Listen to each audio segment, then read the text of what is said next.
అందరికీ hi. Cinema పాంచ్ YouTube ఛానల్కి స్వాగతం సుస్వాగతం. ఈరోజు మనం డెకాయిట్ ప్రేమ కథ చిత్రం రివ్యూ మీకు చెప్పేందుకు ప్రయత్నం.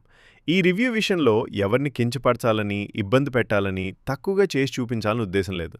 నాకు నచ్చింది నేను చెప్తాను. అందులో ఏమైనా మీకు తప్పనిపిస్తే క్షమించండి. మీ అందరికీ నచ్చుతుంది. అడవి శేష్ హీరోగా నటించిన సినిమా డెకాయిట్. మరి ఈ రోజు విడుదలైన ఈ చిత్రం అంచనాలను ఏ మేరకు అందుకోగలిగి అడవి శేష్, మృణాల్ ఠాకూర్, అనురాగ్ కశ్యప్, ప్రకాష్ రాజ్ తదితరులు. దర్శకుడు షానియల్ డియో.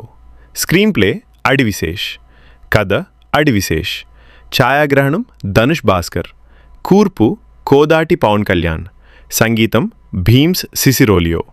నిర్మాతలు సుప్రియ యార్లగడ్డ, సునీల్ నారంగ్. తక్కువ కులానికి చెందిన హరి అలియాస్ హరిదాస్ అగ్రకులానికి చెందిన చందన సరస్వతి ప్రేమిస్తుంది. అయితే ఈ కులం కారణంగా ఇద్దరు విడిపోవాల్సి వస్తుంది. ఈ క్రమంలోనే హరిని ఓ కేసులో అబద్ధం సాక్ష్యం చెప్పి జైలుకు పంపిస్తుంది సరస్వతి. కొంతకాలం జైలు జీవితం గడిపిన తర్వాత హరి అక్కడి నుంచి పారిపోయి బయటకు వస్తాడు. తనను తప్పుడు సాక్ష్యంతో జైలుకి పంపినందుకు పగ తీర్చుకోవడానికి హరి వస్తాడు. అప్పటికే సరస్వతి కుటుంబం కష్టాల్లో మొలుగుతుంది. అటు సరస్వతికి, హరికి అందరికీ డబ్బు సమస్య వస్తుంది.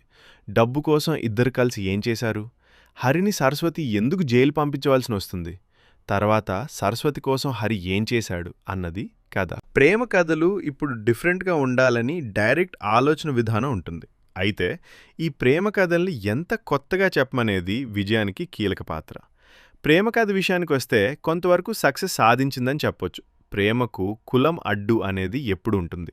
ఇందులోనే పాయింట్ చూపించారు. కానీ ఇందులో ప్రేమ కాల్తూ ప్రేమికుల్ని కాస్త కొత్తగా బెన్సైల్లో చూపించే ప్రయత్నం చేశారు డైరెక్టర్ గారు. ఫస్ట్ ఆదంతా లవర్ మీద పగ తీర్చుకోవడానికి వస్తాడు ఈరోజు అని చూపిస్తారు. నెక్స్ట్ ఇద్దరు కలిసి దొంగతనాలు కూడా ట్విస్ట్ అని చెప్పాలి. సెకండ్ హాఫ్లో హీరోయిన్ అసలు ఏం చేసింది, ఎందుకు ఇలా చేయవలసి వచ్చింది అని నిజమేదో తెలుసుకుంటాడు. సారాంశం చివరికొస్తే అన్ని సినిమాల మాదిరిగానే ఈ సినిమా కూడా తేలిపోయింది.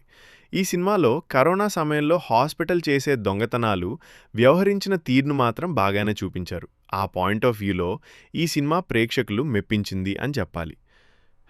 ఇక చివర్లో ఎమోషనల్ ఎలిమెంట్స్తో సినిమాను ముగించడం కూడా ఆకట్టుకుంది.